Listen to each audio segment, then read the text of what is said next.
Welcome to another episode of Listen, Learn, and Love, hosted by Richard Osler.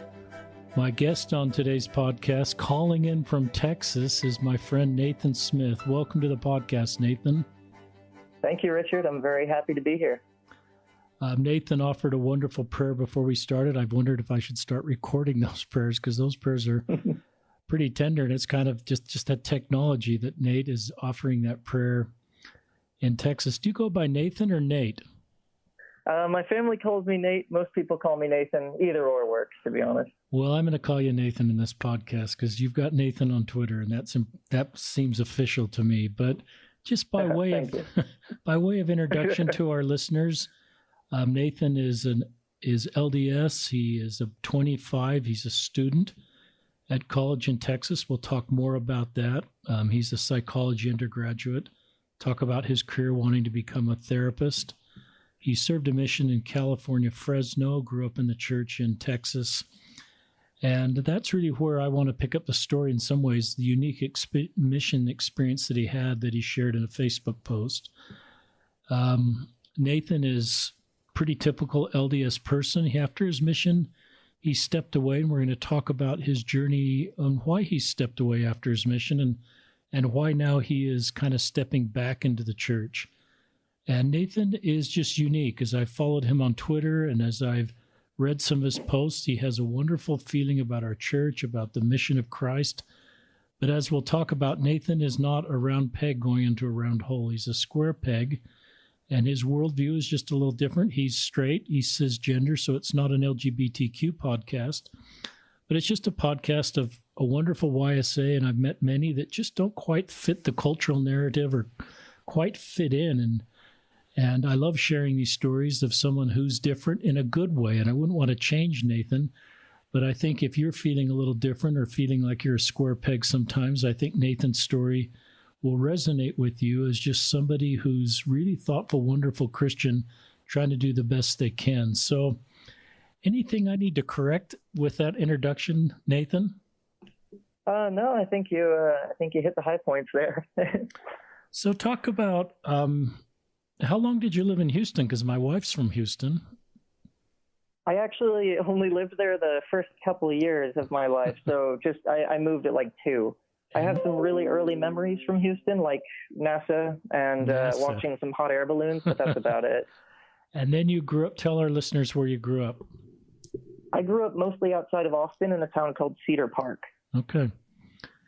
And if I had met you in high school, did you go to seminary? Were you a seminary graduate? Were you anticipating serving a mission?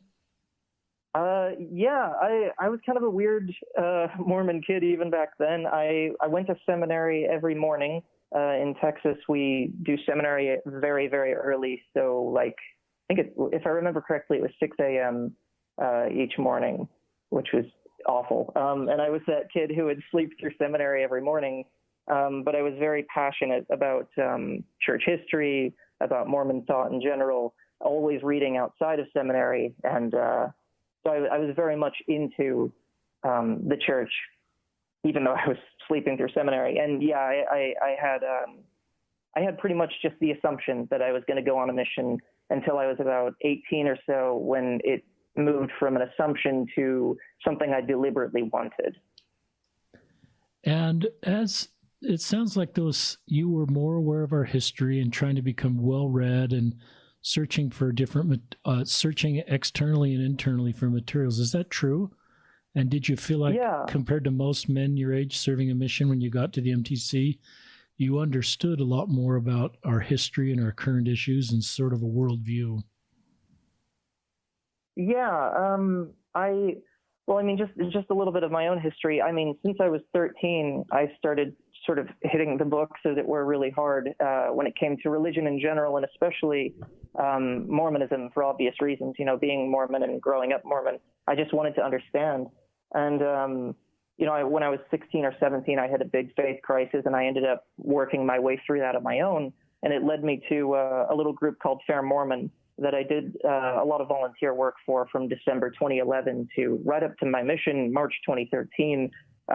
People would email in questions that they had about church history and culture or doctrine or thought in general. And I was one of the people who would try to help them explore those questions. So I ended up being very well versed with primarily with a lot of, I guess we could call it anti-Mormon criticism, but also just in general, sort of the narrative of the church's history, as well as the different versions, shall we say, that can pop up in Mormon culture. So yeah, I had a good background that helped me to get for myself at least, a very detailed understanding of Mormonism that I thought would help serve me as a missionary.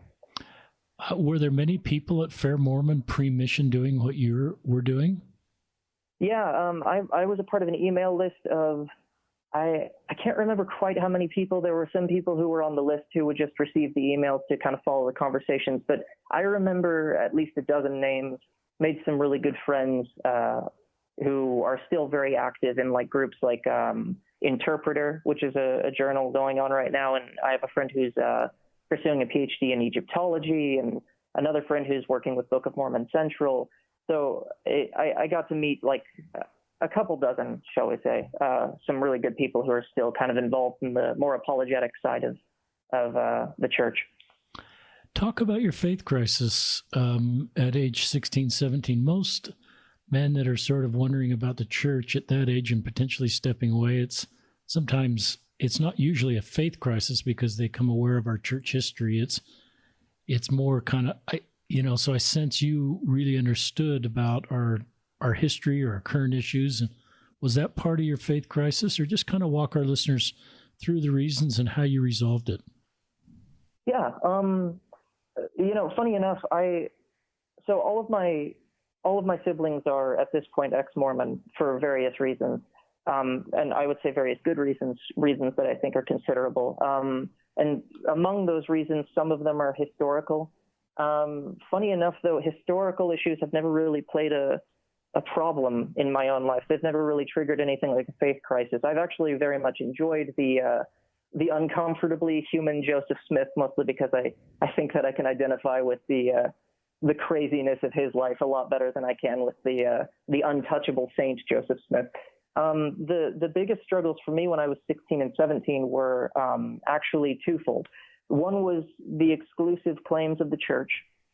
So rhetoric around things like the only true and living church, for instance, and how traditionally we pitched ordinances in a very, in my view, very legalistic way. That was one thing. And the other thing was the atonement of Christ.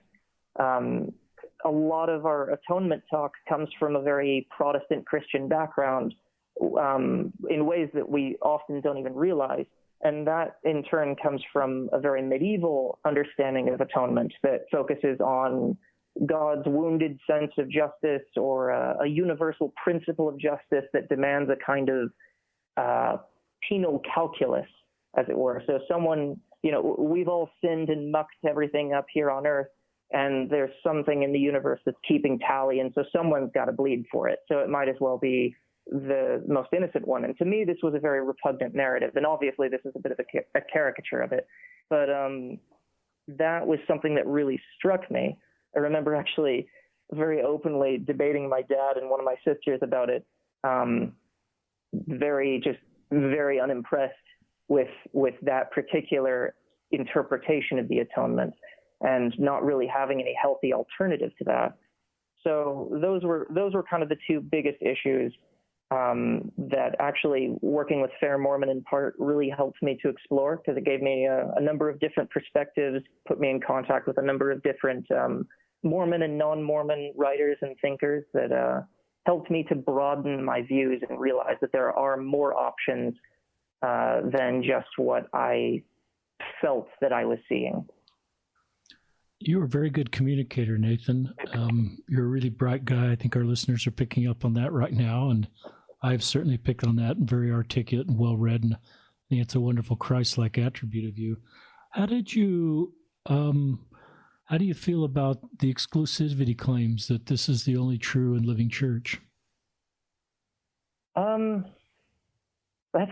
That is a very difficult question to answer in any short or concise way, unfortunately. But I think that for me personally, it's not so much, I recently wrote about this a little bit, in fact, that I sort of borrowed from another Mormon philosopher named Adam Miller, who I think put it really well. He says that for questions like, is the church true? The problem that I see with this question is not so much that it's, disagreeable, that the answer is no. It's that I think that this binary is a little too small to grasp the totality of the church and its development and its history and its the ways that it's changed and adapted and grown and evolved to meet the needs of its people. So it's not so much that I would say no to that question. It's just that I don't think that it's enough to really capture the issue, if that makes sense. It does, and I have certainly pondered and wrestled with that question. I think I can say for me and my family as traditional believing Mormons who are all in, that the church is true. It is our path. It's brought me light and hope and happiness, and I've seen other people join the church, and I've seen that the church is true for them, but I have seen people thrive in other religions, and I just sort of leave that at the Savior's feet and don't wonder, I would sense they're having similar experiences in their church, and I would think a loving Heavenly Father would want the world religions to bring joy and happiness to those that are following the world religions that are based on good principles. And so that's kind of the way I've navigated that. And it's, to use your language, it's less binary. And it's more just trying to see things from a loving Heavenly Father who wants to bless all of his children. So I don't know how that resonates with you. I actually think that that's very much the perspective I'm coming from. I think you and I, though we perhaps might use different language to describe this, I think you and I are very much on the same page. There's actually a joke that I like very much. It's told by a philosopher named Slavoj Žižek. He's Eastern European, and that's why his name rolls right off the tongue. But it's something like this. This man enters a cafe and he sits down, and the waiter comes to him and asks him, "What can I get you?" And he says, "I'd like a coffee, no milk." And the waiter looks at him and he kind of scrunches his nose and thinks to himself, and he says, "I'm sorry, sir, we're all out of milk, but we have cream. Would you like coffee without cream?" And so, obviously, it's the punchline of this is obviously there's no difference between coffee without milk or coffee without cream. But I think in an ideological sense and in an identitarian sense, and even just in a religious sense, in this case, in the case of our own church, I think a lot of people, their identity is built upon not just positive statements of who they are, but negative statements of who they aren't. And I think that I think is where we start to run amok when it comes to having healthy relationships with non-Mormon religions or even non-religious people in general, when we create an identity that relies upon not being the other guy. So in my case, personally, just to kind of extend this joke to death, for me, Mormonism isn't so much about coffee without milk or coffee without cream, but just coffee. I just want to talk about coffee. That's cool. That is really thoughtful. And I felt we shouldn't have like a purity test where only those that can say, I know the church is true and it's the only living church, are welcome in our church. I know many people that feel that way, and I don't want them to stop feeling that way. But there are a group of people that believe this church is true for them and is truth and is their path. We're uncomfortable sort of saying other paths aren't legitimate or equally as valuable for that person. And I would want those people that feel that way to feel welcome at church and not to sort of have a purity test.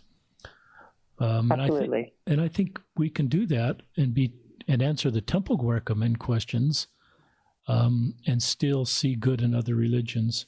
So you're unique in the sense I'm thinking of my sons that are, not to be critical of my own sons, but they're not going down these sort of really thoughtful roads that I think is part of who you were in the premortal experience and your Christ-like attributes, and your mission here on earth is pretty unique. And so talk about the mission. I know you did this Facebook post, and maybe we'll link to it in the podcast when we send it out. just That'd be talking good, about. just in case I miss anything. But it's a long Facebook post, and it talks about you served a full mission all 2 years, but it wasn't easy. And there's a lot of people that have, I think need stories of people that had difficult missions because they had difficult missions, and we sort of sometimes don't talk about that and be honest about that. Yeah, I agree wholeheartedly. I think that when I came home from my mission, one of the things that helped me the most to be able to open up about my experiences was hearing the stories of other missionaries. Some of them suffered exponentially worse experiences than I did.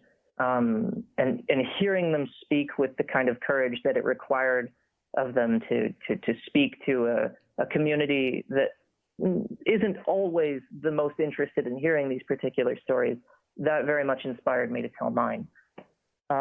So as I think you mentioned this already, I served in the California Fresno mission. I began my mission on March 27th of 2013. That's when I entered the MTC, and I ended up in the field in early April. And then I completed my mission on the 25th of March 2015.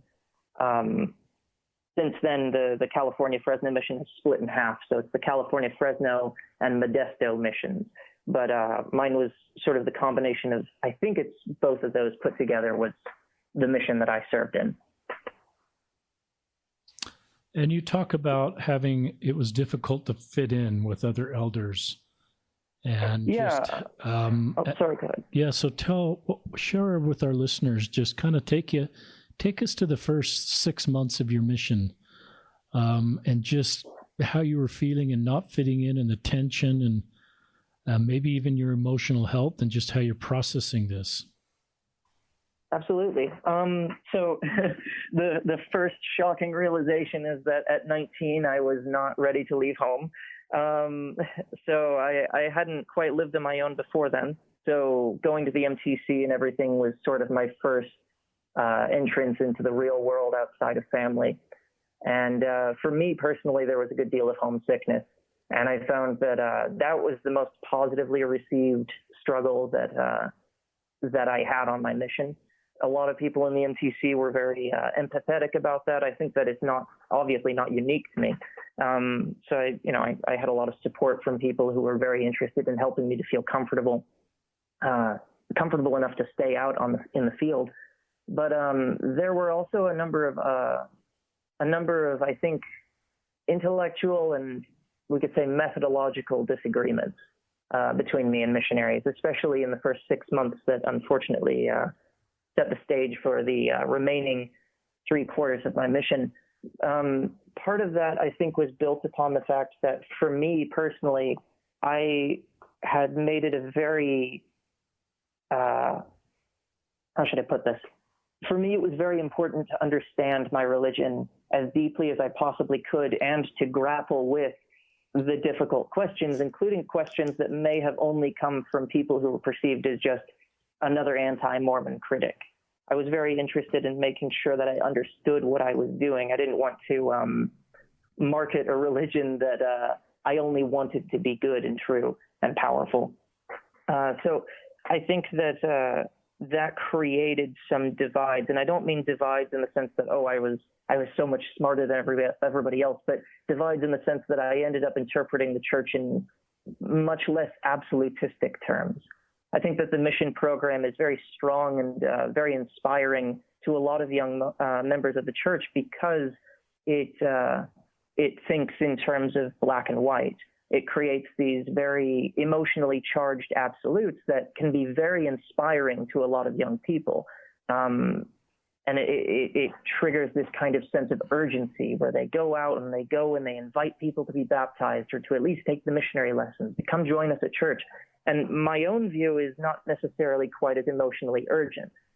And so I think that for me personally, when I would see this black and white view, at my worst moments, I would be very immature in how I responded to it. At my best moments, it still felt like it was part of the church, like it should be a welcome perspective. And I still feel that way today. People like me don't necessarily build mission programs that succeed in any way, any substantial way. But the inverse was not necessarily true. young men and women who thought in these very black and white terms would see my perspective, and they would perceive me as quote unquote liberal. I was accused of not having a testimony, of not being converted. Throughout my mission, I was told that I don't want to baptize, and I was, in fact, at least once referred to by one mission leader as a cancer to areas. Wow. So, yeah, that was a harder one to learn about. But gradually through my mission, I learned these rumors were circulating about me that, in large part, I knew nothing about, of Elder Smith, the missionary who struggled. And I had no idea about these stories. If I knew about them, I'd probably have tried much harder to correct them, to be frank. But, and as you know, Richard, from the Post, that exploded in a couple of unfortunate ways. But we can get to that. And you've said a couple of phrases here that are really interesting: emotionally charged absolutes, and liberal, and not converted, and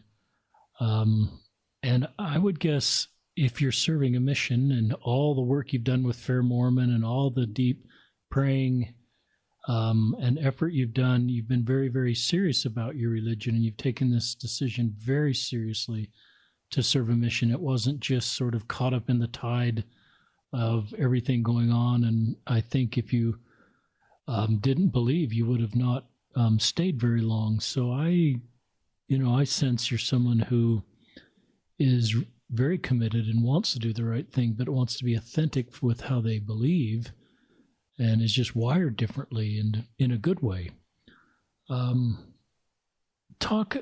Were there examples of how you wanted to handle an investigator situation and how another missionary did to illustrate that conflict? Or yeah, the one that comes immediately to mind, and this is an extreme example even for my own mission, so but I think it's illustrative in a way. There was one missionary I knew about who was sort of notorious for inviting people to be baptized within the first 20 seconds to 2 minutes of meeting them. And if they said no, then his judgment was, well, they're not prepared, so we drop them, wash our hands of them. And I was, as a 19-year-old who wasn't always very civil, I was very outspoken at times about this kind of method. And again, this was the extreme example, but there were a number of shades between, or lower than that. They were less extreme, but still, I think, quite problematic in a way. And I would think about my mom, who's a convert. All of both my parents are converts, and both their parents are converts. I have no pioneer heritage, so I'm very familiar with the idea of what it's like to be someone who grew up non-Mormon entering the church, even though I grew up in it myself. And I remember one phone call with my mom, and I was so confused about this method because it seemed so different to me from how I understood the church and from my own experience of Mormonism. And I asked her, if missionaries had told you at 15, within 20 seconds to 2 minutes of meeting you, will you be baptized? What would you have said? She said, I think as most people would, no, and it would have been very off-putting for her. And so there was this real strong cognitive and spiritual dissonance of what I felt I was being trained to do and rewarded for doing, and at times even punished for not doing in the mission field on the one hand, versus what I believed was the more concrete on-the-ground reality on the other. I love that. It's very well articulated. Did you find you were connecting with investigators that your companions realized you were connecting with in a way they couldn't?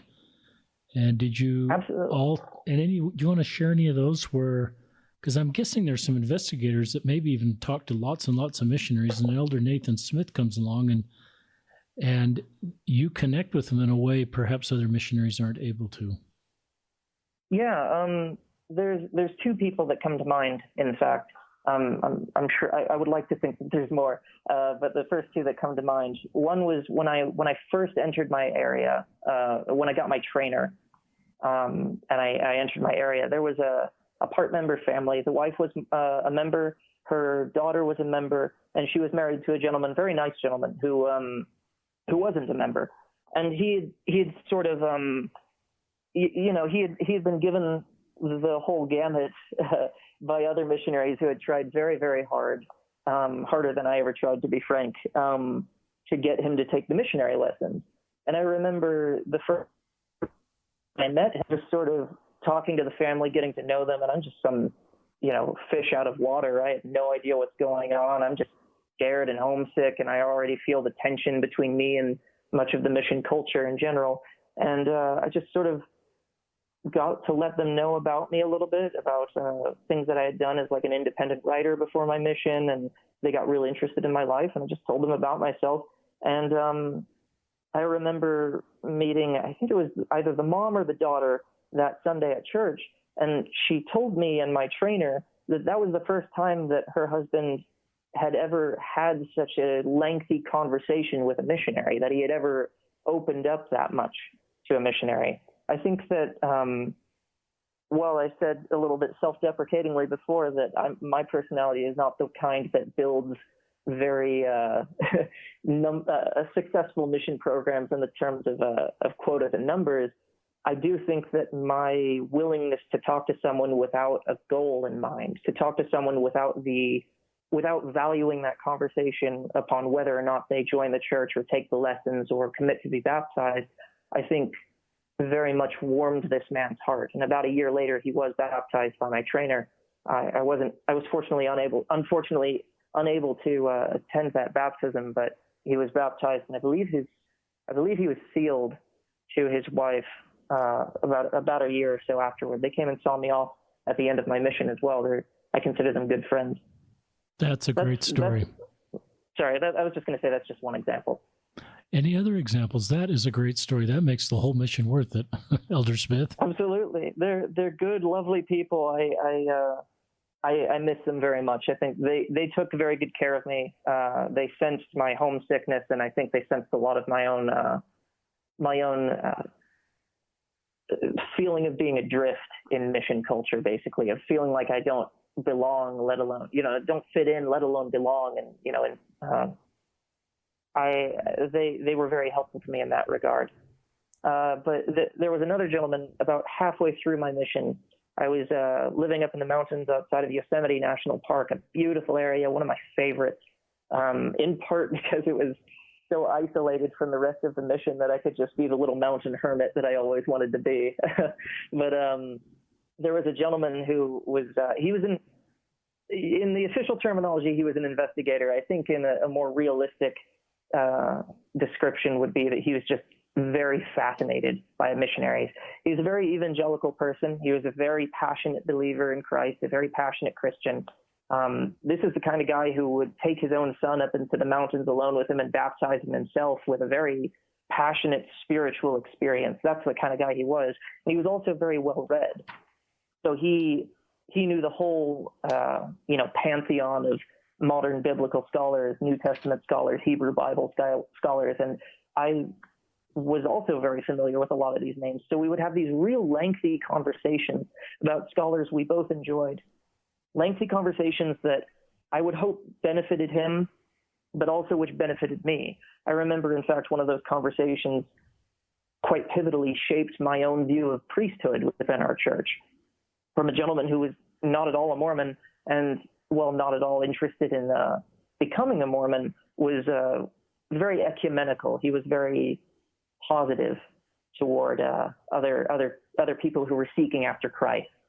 I remember just being able to establish a relationship with him that I don't think missionaries previous to myself had been able to quite get to. I love those stories. I share this quote a lot in our podcasts, and fitting in is about assessing a situation and becoming who you need to be in order to be accepted. Belonging, on the other hand, doesn't require us to change who we are. It requires us to be who we are. And I talk about that a lot in the sense of LGBTQ, but this is a different example of that, where it's really hard for you to fit in. And I sense the tension. I'm looking at a square peg trying to be pounded into a round hole visually, and there's just tension on the corners of that peg. And I'm sensing that's a lot of what you felt about with the mission culture and the focus on numbers and quick results. And And you being a square peg, because God made you a square peg, Elder Smith, there's not a lot of square holes. And so you even use the word belong. It's hard even to belong sometimes. But then you have these moments where, you're able to connect with somebody because of the way you are in a unique and authentic way. And to me, that's the beauty of the beautiful diversity that's present in the members of our faith, and culturally how sometimes those of us that are square pegs for whatever reason find it difficult to fit in. And so this is why I love your story so much, and I'm just touched by it. Will you talk about your first mentioned president is someone I know of? I don't know him personally, Larry Gelwicks. And just talk, you've said some nice things in your post about him, and maybe there were some also difficult times with him, but talk about, and I think he only served for 6 months with you, but once he got to know you, how did he sort of manage you? Well, in fact, he and I served together for about 14 months. Oh, even. I've got that backwards. So you're 14 months. Okay. Yes. So Larry Gelwicks is a very, very good man who's very difficult to sum up in a single word or two. But he comes from a really successful background as a rugby coach, Highland Rugby over in Utah. He's got some sizable victories there. I went to Highland High School, but that was before he got there to be our rugby coach. Yeah. So I don't know. Some people might say he was old enough to be back then, but I think he and you could see it though. You could see his experience in the ways that he would interact with us. He had this. He was kind of the millennial whisperer, as it were. He sort of knew how people in my age group thought and how to interact with us, at least on a one-on-one basis. I think it was difficult to have that kind of personability with us when it was like a big zone conference or multiple zones. Because at one point we had over 300 missionaries. And I mean, how do you speak to over 300 20-something-year-olds who still don't even understand who they are? But he and his wife, Kathy, both are tremendous people who've been nothing but warm and welcoming to me. I remember when I first got to the mission into the field, one of my good friends from Texas was there to meet me, and that was supposed to be because he was serving in the same mission, and that was supposed to be sort of the safety net that was going to catch homesick me, and it didn't work. And I remember filling out a little personality survey while I was waiting to get my personal interview with the mission president that I was about to meet, and just being on the verge of tears because I was just so homesick and I didn't know what to do with myself. And, to use your language, as you said before, about I knew for a fact that I didn't fit in and I wasn't sure that I belonged even. And that was a really scary thing to be considering when you knew that you have 23 months at the very least left of your mission if you're not going to come home early. And so I remember getting into the office with Larry and sitting down. He sat his chair right across from me, no desk or anything between us, almost knee to knee. And he just, would ask me some pretty standard questions to get to know me. And he very quickly picked up on where I was. And I remember just breaking down and just, I couldn't speak. And I just started crying. And I remember him just getting up and getting me a little cup of water and just handing it to me and just kind of comforting me.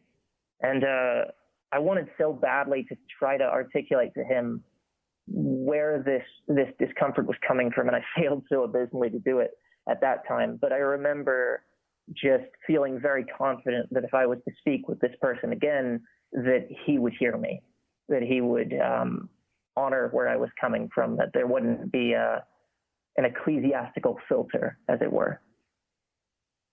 This is a really good story of just pastoral care from a priesthood leader to a member of his mission in this case.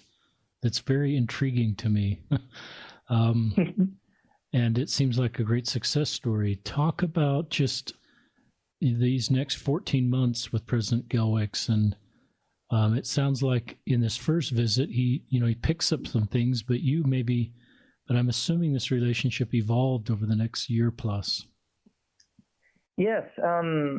Actually, in fact, I've never experienced a mission leader Yeah, I've never experienced a mission leader quite like Larry Gelwix. And you know from my Facebook post, for instance, that the gentleman who came after him, he and I had some very, very big conflicts.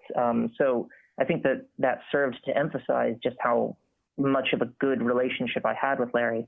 I remember this one moment when I was really allowed to kind of let myself shine. There was this thing that Larry would do in zone conferences to really fire up the missionaries.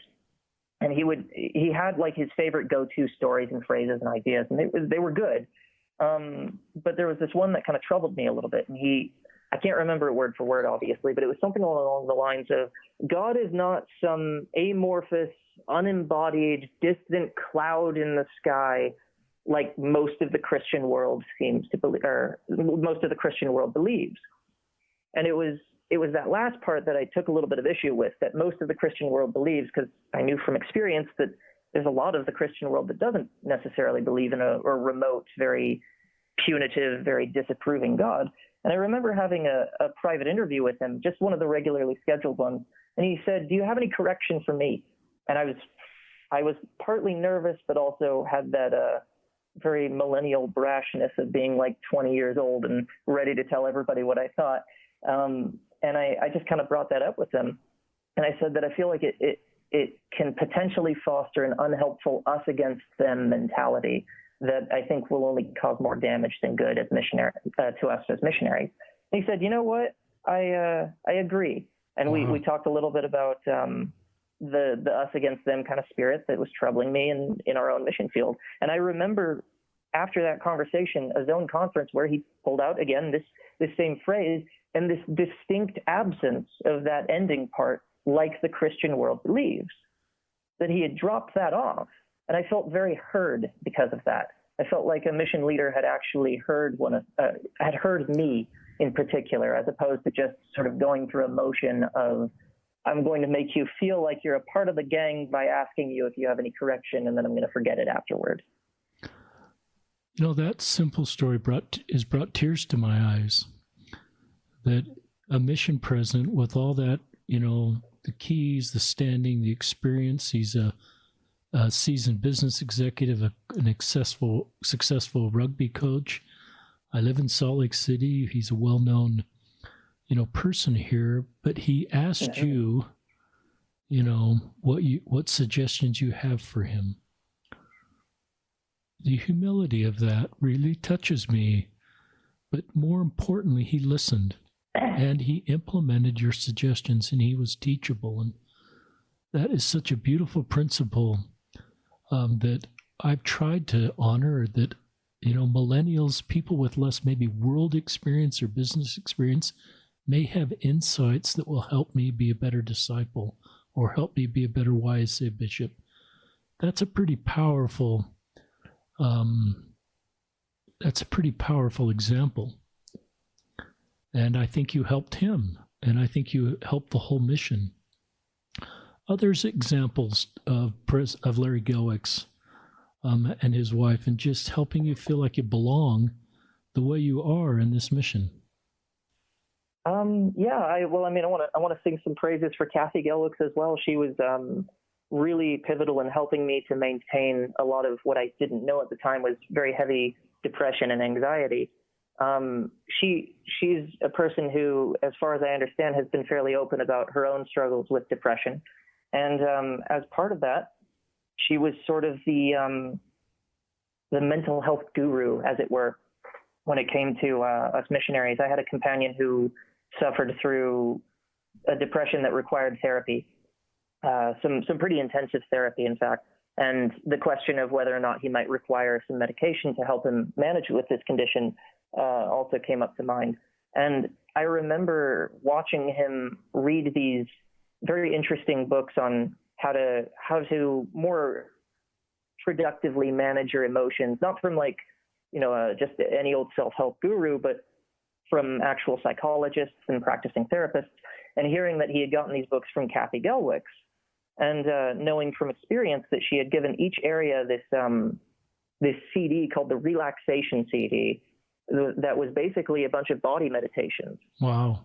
was my first introduction to meditation, in fact, and I was very grateful for it. I think they came in like 5, 15-minute, and I think 30-minute versions. And they were basically just to get you to calm your whole system down from this anxious, tense state. So I really am grateful to her. She was my first introduction, I think, to good mental health. One more story with Larry, in fact, as well. I remember halfway through my mission when I was outside Yosemite National Park, I hit this fever pitch. I had gotten into an argument with one of my district leaders where basically what he had told me was I had taken some great pains to try to open up to him and try to describe to him how I saw the gospel. And it was one of those moments where a very absolute version of the gospel encountered my own perspective and saw it as kind of a potential threat. And I remember we got into a very big argument as a result. And I remember ending that argument really flatly by telling him, basically what he had told me was, look, Elder Smith, you can believe whatever you want to believe so long as you're baptizing. And I remember looking him in the eye and saying one of the most immature things I think I've ever said in my life, which was, Elder so-and-so, I don't give a crap what you think about what I believe. And obviously that was the worst possible decision in that moment, and I ended up privately apologizing to him, and he became a friend, in fact. But cool. Between that apology and that argument, I hit this fever pitch of feeling very unwelcome as a missionary. And I sort of dumped that into an email to Larry. And I remember part of it as well was there was a gentleman in our mission he was a senior missionary, and he was very well read with Joseph Fielding Smith and Bruce R. McConkie. So he was kind of that particular perspective in the church. And he would give these lengthy lectures. And I remember he made this sort of pot shot at something that I'm very passionate about, which is the theory of evolution, which officially speaking, the church is a neutral stance on. And as a missionary, I was obviously not to teach for or against evolution by any means. And I was totally all right with that. But what I was not all right with was he takes this pot shot, the whole chapel erupts into laughter, and it leaves this feeling as if Mormonism is entirely inherently incompatible with evolution. So that was something that sort of prompted me to email Larry, and I just sort of dumped all this on him.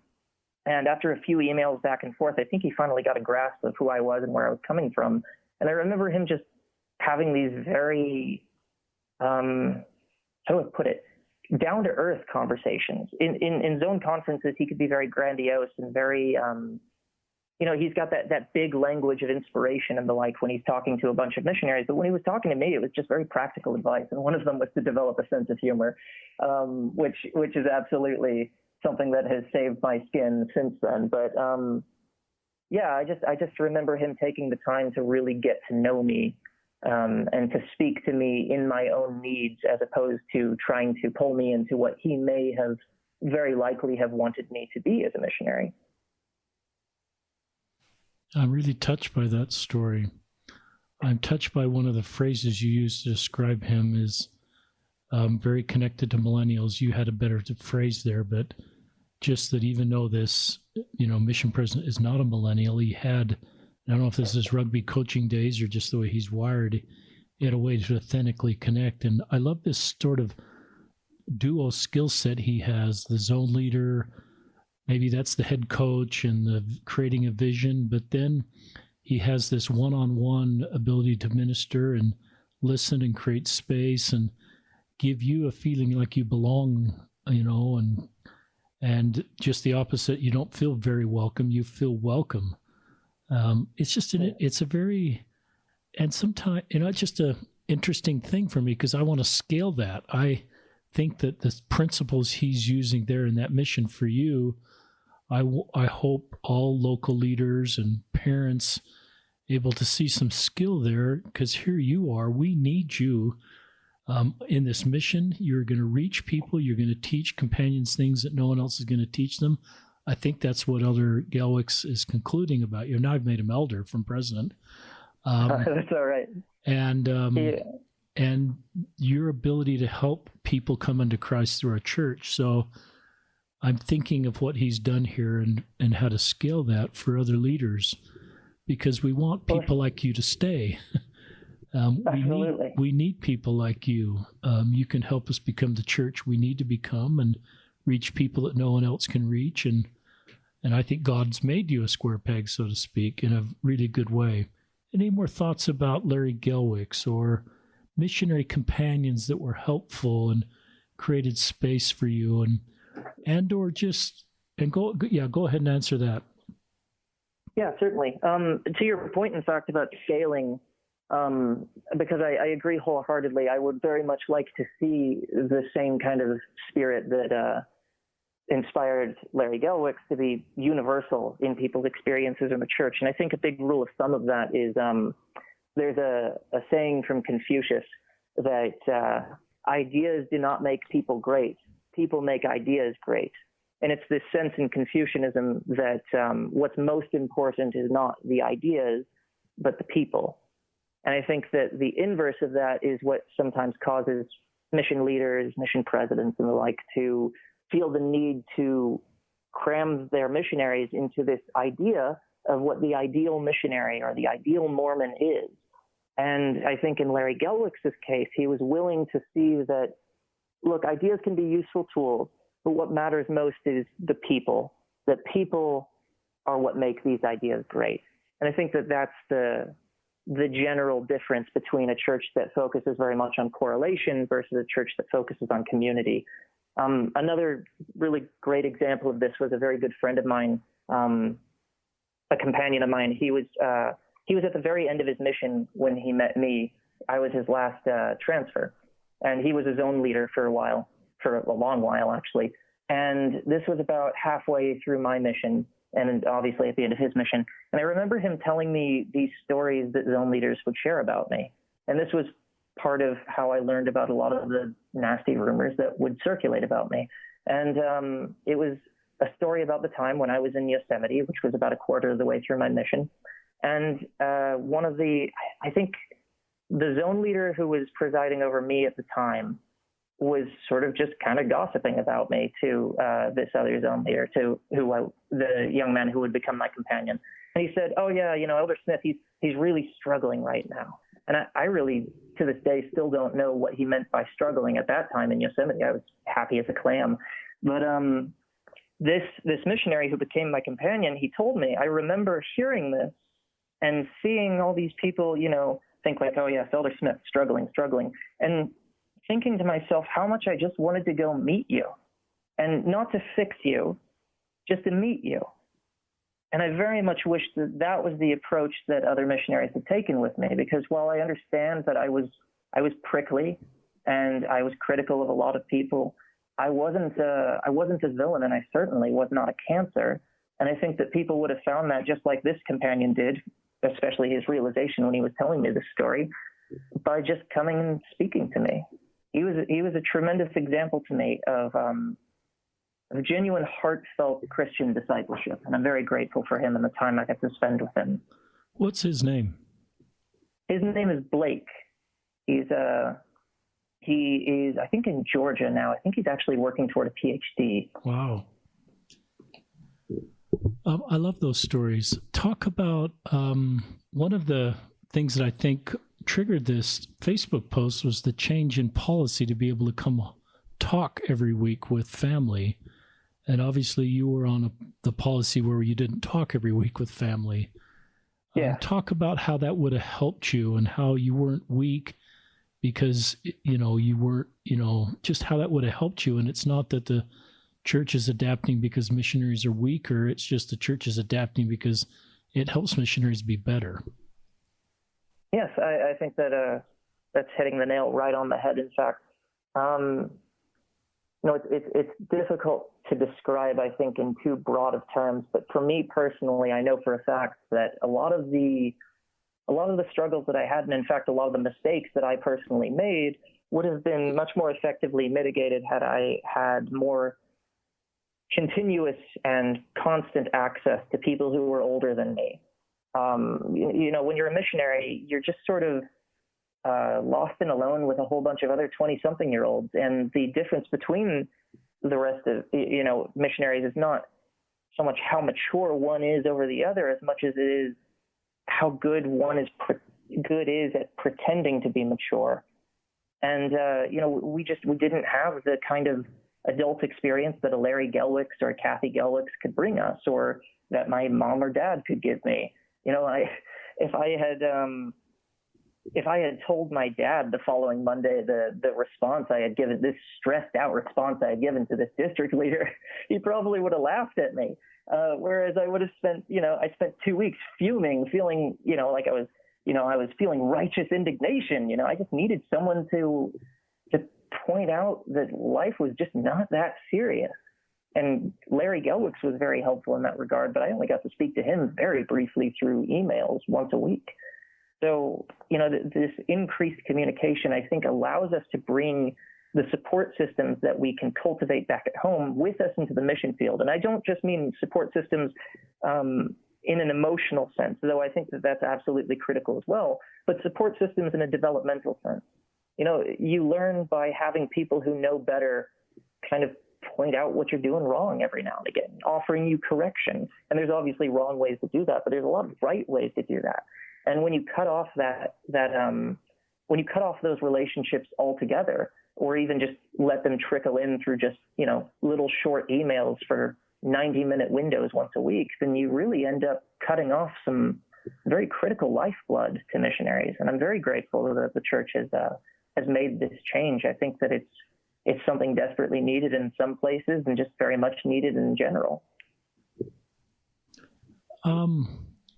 Yeah, I like that. And what would you kind of, if you go back and talk about the conversations you would have had, who would you have talked to at home? And what life events, how would it connect you in a better way so that it would help you as a missionary to be able to be connecting with home? Would you ask people at home about your investigators, or shared some of your anxiety, depression? Would it have helped some of that? Just talk about how it would have helped you be a better missionary again. Absolutely. I think for me, I think I probably would have been much more emotionally well-adjusted, to be honest. At the time, I had an older sister. She's since completed her master's in marriage and family therapy, but during my mission, she was still going through that. And she ended up also marrying her husband, Josh, who was working on his PhD in the same field. That's how they met. And having access to mental health professionals who were in the midst of their training, even, who were very much had ready access to great resources and great research to help me kind of learn how to manage my own emotions, or to more productively interact with other missionaries, I think would have been just of tremendous help. The only other alternative to that was probably just sort of going to the mission president's wife and saying, look, I think I need to visit with a therapist, and, getting again another maybe an hour a week with the implicit shame that I think unfortunately comes with that in the mission field when it comes to visiting with a therapist. At least in my mission, at times it was kind of one of those things you just didn't talk about. You didn't necessarily look down on someone for it by any means, but you just sort of didn't talk about it. I think that another person I would have had much more conversation with was my dad. When I came home from my mission, I remember having these really lengthy walks and talks with him, especially right after coming home. And we would have these moments where I could just have my catharsis that I had been waiting 2 years to have, to just be able to say whatever I wanted to say. He was the kind of guy who could listen to his RM son fresh off the boat say, I don't think I want to be a Mormon anymore, and just hear me out. And I wish that I had that as a missionary, where I could, continuously and regularly help work off all of this negative affect, instead of letting it build for 2 years and then having to deal with this seismic monster instead afterward. You have great vocabulary, Nathan. I could just stop the podcast and you have these phrases that I've never heard anybody put together that are very visual for me, and it's just a great gift that you have. And I'm going to move on from your mission. We're going to link to this Facebook post you did and in our podcast, because it's a wonderful story of an honest story, and to me, it's a faith-building story of a mission. And talk about this period of time. You've been home from your mission, I think 2013 you came home? Yes. Yeah. So, in March 2013. And we're recording this in May of 2019, so you've been home 6 years. Talk about stepping away from the church. What caused you to step away? And I'm not sure you use that term. Just use your own vocabulary to describe what happened and why, and just kind of that story. Maybe a better phrase would be I kind of floated away, like on an inner tube, and I lost the edge, and I was just kind of like, oh, I don't know how to get back. What's going on? Can't swim, apparently. But for me, when I came back, so I came back and I moved home. And I remember, I think I didn't go to church the first Sunday I got back, mostly because just it was a scheduling error. And I remember feeling so needlessly guilty and ashamed of not doing that. You know, I'm the RM. I'm supposed to be the example. And, you know, I'm supposed to, I guess I'm supposed to sell missionary work to people now that I'm back and stuff. And I just didn't do it. And I think that a lot of the emotional stuff that I just struggled with as a missionary, a lot of the experiences I had that made me sort of resent the church quite a bit and resent Mormons quite a bit, really colored how I experienced the church after my mission. So I had an older sister, my sister Sally, who insisted to me pretty thoroughly. She was living up in Provo, Utah at the time, and she insisted to me when she came down to visit that I would be moving up out of home up to Provo. She had put together an apartment already that I could sign up for and, you know, put my money down for, and all of that worked out. And we had friends from our home who were also there studying at BYU. And so I moved up to Provo and I started going to BYU, and I met I had 3 roommates in my first apartment. One of them was very withdrawn. The other 2 were like old high school buddies, like old school Utah Mormon buddies. And all good people by all means, but I had a hard time getting to know any of them, mostly because we were just, all of us were in and out. We all had different things, different jobs, different things we had to take care of. And while they were kind enough to give me rides to and from church, I had such a hard time getting to know them. And when I moved, and you know, you move down the street and you're in another state in Utah. When I moved, I ended up in another ward, and I remember I had a meeting with the bishop there, and I know, Richard, you were a YSA bishop, and I know for a fact this is not all YSA bishops, certainly, but this gentleman was. I think that there were some things he could have done better. And I remember in this meeting, he said, Brother Smith, I contacted your previous bishop, and he says he doesn't know you. Are you active? And that really, for me, that really hurt, because it also came on the tail end of him asking me if I was following the commandments out of nowhere, which was a very strange question for someone like myself who didn't, you know, grow up with Mormonism as my culture. It was just a really kind of pressing question to ask for me personally. But I remember just thinking to myself, like, what on earth are you talking about? It's a YSA. Everyone's moving in and out. He didn't know me, so I'm not active. And I was most active in that ward, and ironically inactive in the ward where I was speaking to this bishop. So, you know, that showed him, I guess. But it's one of those things that I think I just felt very alone as a Mormon, and I felt very out of step with the rest of the church, where a lot of my big life goals were supposed to be happening. Like, for instance, I'd very much like to be a husband and a father someday. And in large part, that's done through the temple and everything in Mormon culture. And when you feel entirely uncomfortable and alienated at church, temple is kind of out of the question. So after that, I ended up dropping out of BYU, and partly because of financial reasons. There was a weird mix-up with my FAFSA, and I couldn't sign up for classes, and my FAFSA wasn't coming through, and so I just had to cut my losses and bail out for a minute. And then I just decided, look, at the time I wanted to be a professional novelist, and so I just decided, look, Provo's not the place for me to do this. Austin is way more artsy and, you know, has much better communities. I'm a part of what's called the Writers League of Texas here, one of the biggest writers groups here in Texas. and made really good friends who have been real long-time members of the industry because of it. And so it was because of all of those resources I moved down here to Texas, and I moved back in temporarily with my folks because it's expensive to live in Austin, and it compared to how dirt cheap it was to live in Provo. And I just stopped going. I just stopped going to church. I just lost interest. And after a while, I just kind of felt like, I don't miss it. And I know that sounds kind of maybe alarming to people who are, much more active, obviously. But for me, church attendance represented pain, and I didn't miss it.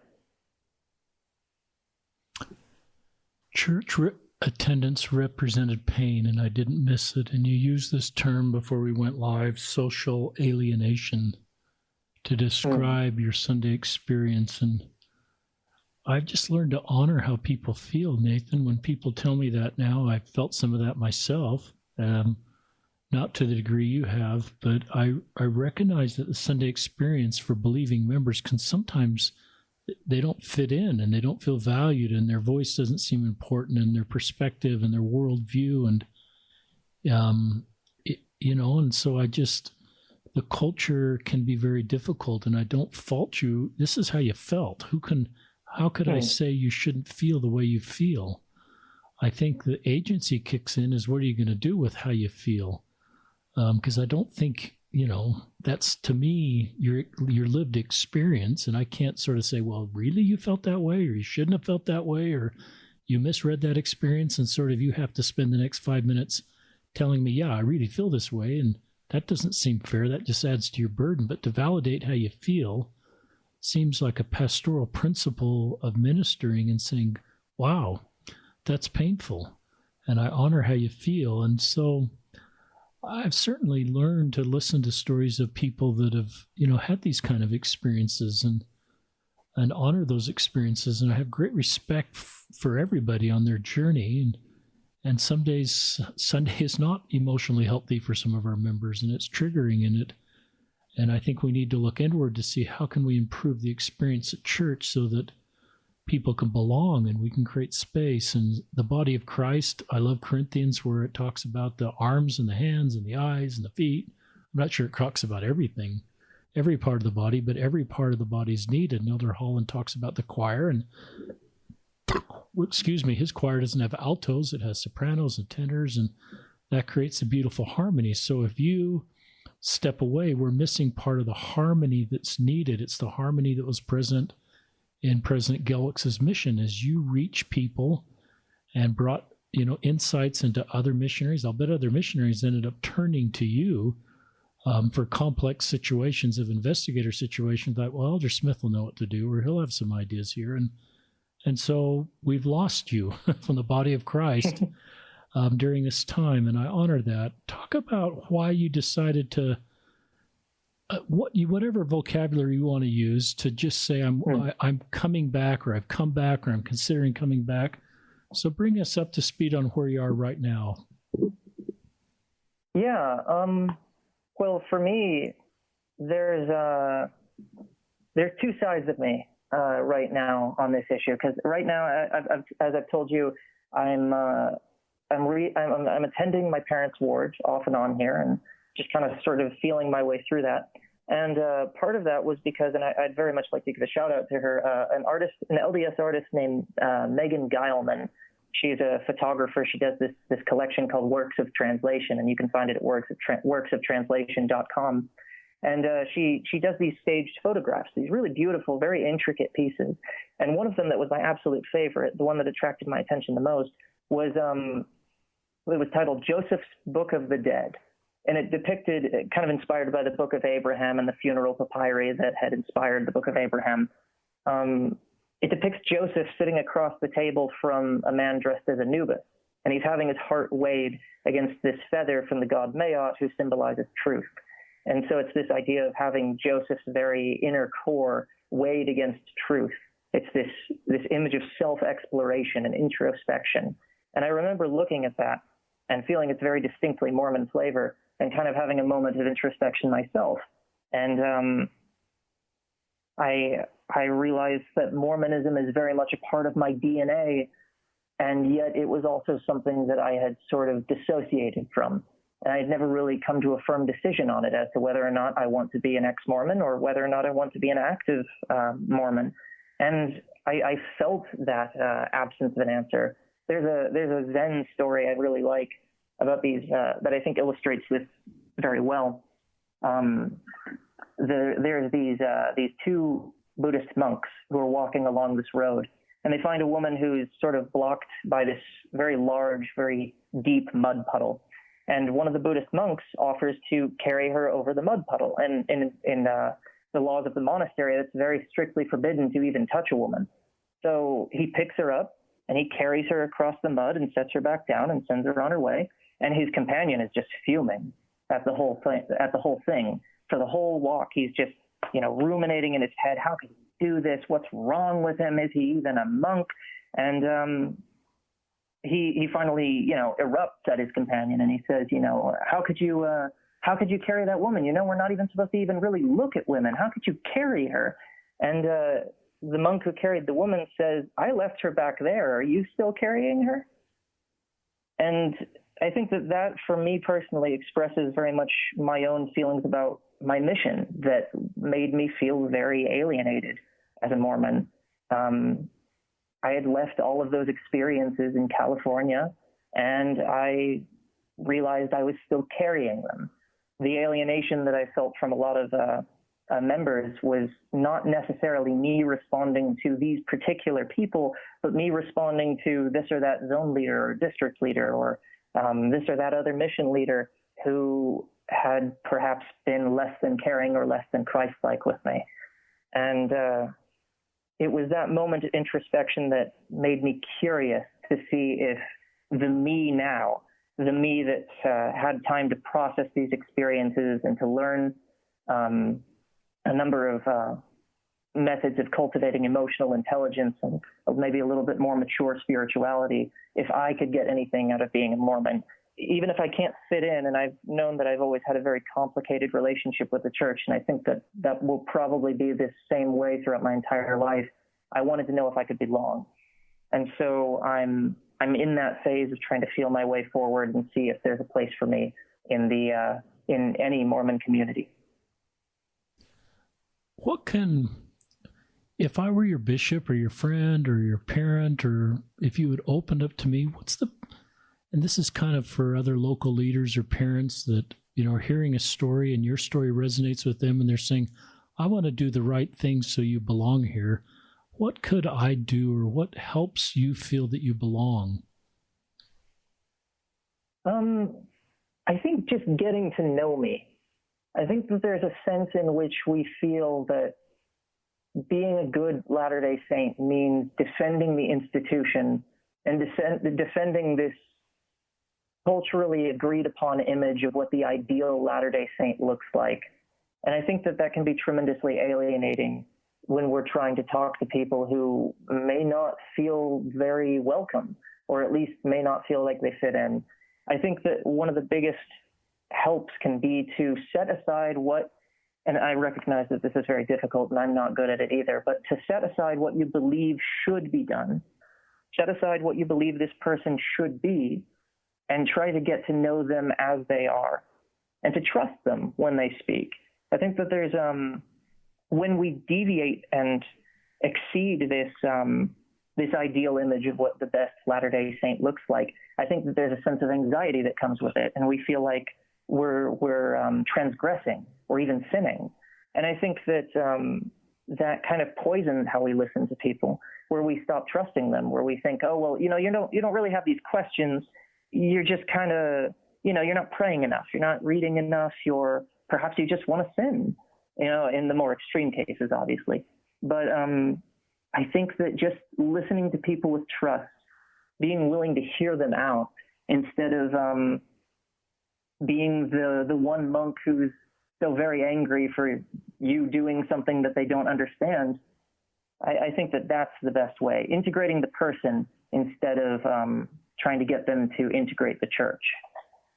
Wow. You have a great way of communication, integrating the person versus integrating the church. I circled something and wrote it down. Trust them when they speak.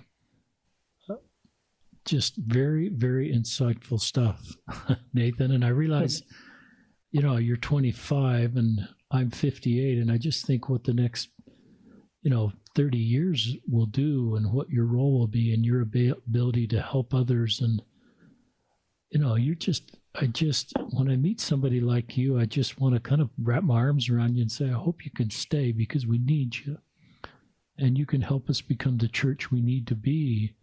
And you can be an example for others that they can belong in their differences, and we need differences. And everything you've talked about, everything we visited beforehand, the prayer you offered is all about coming under Christ and living his doctrine and how our church can help us to do that.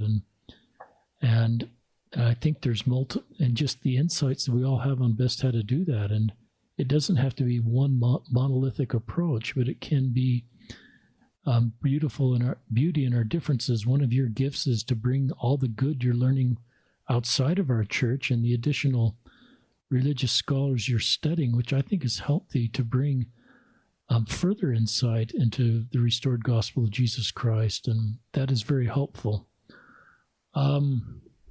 We're kind of near the end of the podcast. Are there parts that we haven't covered that you want to go back to? Well, I mean, there's a billion stories to tell, and I think that it's to be that guy, I could tease them by saying the moment I was wrongfully accused of having porno and I didn't on my mission, that was fun. Wow. But there's just a billion stories to tell, and I think this summer, but I think we've hit the kind of the general themes of it though, and I think we are edging towards some of the antidotes to the pathologies, I think, that can lead to crummy experiences like that. Do you see, when you project your life in the church, you want to be married and have a family, do you see a certain path for you? Do you have a dream calling or a dream scenario where you and your wife and a few kids, or I know you're going to get a graduate degree, I believe you tell us, and you want to become a therapist. Before you answer that, just tell us where you are in your academic path.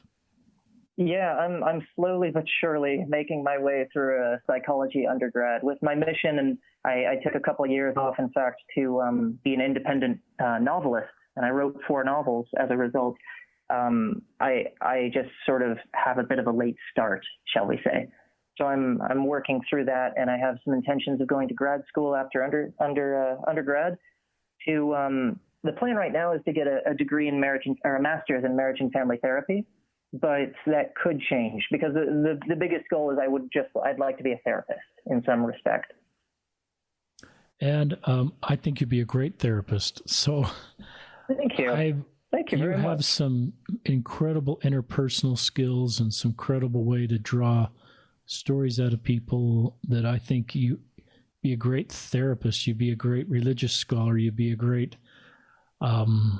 you just have a lot of different paths. And when I meet someone your age, I usually don't become prescriptive and say what you want to do, but I just say go for it. And you've got some wonderful, unique gifts, and just keep moving forward. I love Elder Bednar's talk about the fog, and sometimes all you can see is the next step or two to take, and you take it, and the fog just kind of keeps lifting, and you see the next couple of steps. So I think some at your age, there's no fog, and we celebrate those stories, but most have a lot of fog in their future career, and so they just do what you're doing. You're taking the next steps you can take, and you're moving in a direction. Talk about your ideal path in the church. Do you sort of say, okay, this is what my ideal, how it looks, or do you go that direction? Like a favorite calling and just that kind of stuff?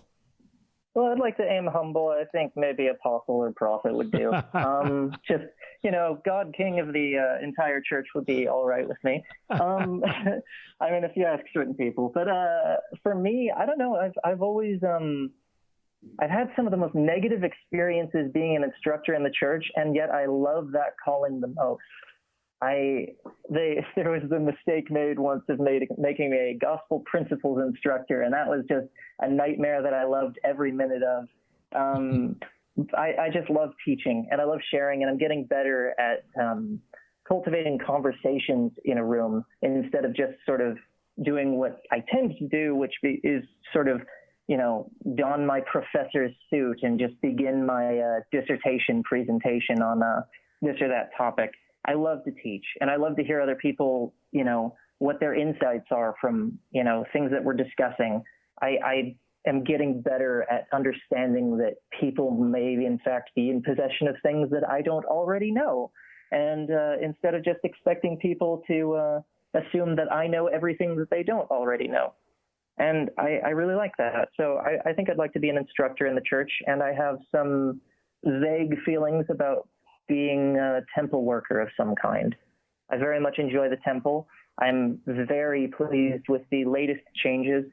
In fact, they had to do with some stuff that the first moment I went through the endowments, those were my biggest concerns. And to see them altered in the right direction, I believe, was very, very uplifting.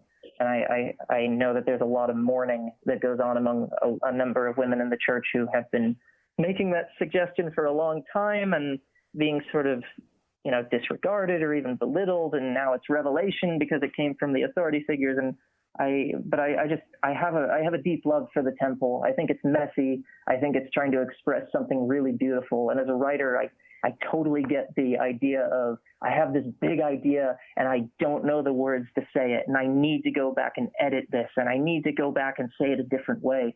But I want you to understand what I'm trying to say. And I think that the temple is just a beautiful embodiment of that. And I think I'd like to be a part of that if I could. That's really cool. That is really cool. And I love everything you just said there with the changes, how women felt, how we sometimes called women unfaithful for being uncomfortable with parts of the temple. And now that has changed, and it's given me a framework. If people are uncomfortable with other things, I need to honor that, and that may change or it may not, but it's okay to be uncomfortable if people are sort of advocating for a change and sort of become an activist for change. I'm uncomfortable with that. But if people are just uncomfortable, I think it's good to give them permission to be uncomfortable and not sort of put it back on them to pray harder or to get a testimony of something that it's difficult for them to feel okay about. I'd love to be in your class, Nathan, with you teaching gospel I'd love doctrine. to have you, Richard. I love this phrase you use, cultivating conversations. I love, that sort of discussion in our Sunday school or priesthood relief society where we're talking and we're sharing and we're learning and we're creating authentic connections versus just kind of a lecture format. So that's really kind of resonates with me. And so, Nathan, it's just great to have you on the podcast. And I tell our listeners how they find you. Give them your Twitter handle, because I know that's really where I connected with you is on Twitter. Give them your Twitter handle and how to find you on Facebook. Yeah. So my Twitter handle is @NateSmith SNF. And I also am, as you said, on Facebook. I have a little author page at facebook.com/Nathan Smith Books. And I also run a blog. And you can also read my books on this website called NathanSmithBooks.com. That's where I spend most of my time online. That's great. And I've got contact info there, too, if anyone wants to email me or anything like that. Good. And keep writing, keep talking, keep sharing your thoughts, because it helps me. And any concluding thoughts you've got, Nathan, before we sign off? Yeah, if you don't mind, there's a little story that I feel like has helped me kind of grasp my own reactions to, say, LGBT members of the church, as was my first introduction to your podcast, in fact, was interviews with LGBT members and people who had since maybe disconnected from the church as well. This story, I think, sets the kind of the spirit of what I think you're going for as well, and what I think the church should indeed go for. It's a Hindu story, and it's about a really long time ago, before shoes, when the earth was very very much just as unforgiving on our feet and on our knees as it is today. And everybody's walking around and they're cutting their feet and they're stubbing their toes and they're scraping their knees. And so the king calls together all his clever men and says, we got this big problem. We're causing ourselves a lot of pain. Fix it. And so the clever men put all their heads together and come up with this big solution that they take to the king. They say, we'll take all of our livestock, we'll kill all of it as a sacrifice to our local gods, and then we'll skin it all. And then we'll make all these really comfy pelts, and we'll cover the whole earth with comfy pelts. And we won't scrape our knees or stub our toes or cut our feet anymore. And the king says, oh, that's a great idea. But an even more clever man came in and said, I've got a better idea. Instead of killing all of the livestock as a sacrifice, just kill a few animals. Kill a few animals, take their pelts, and instead of covering the whole earth, cover your feet.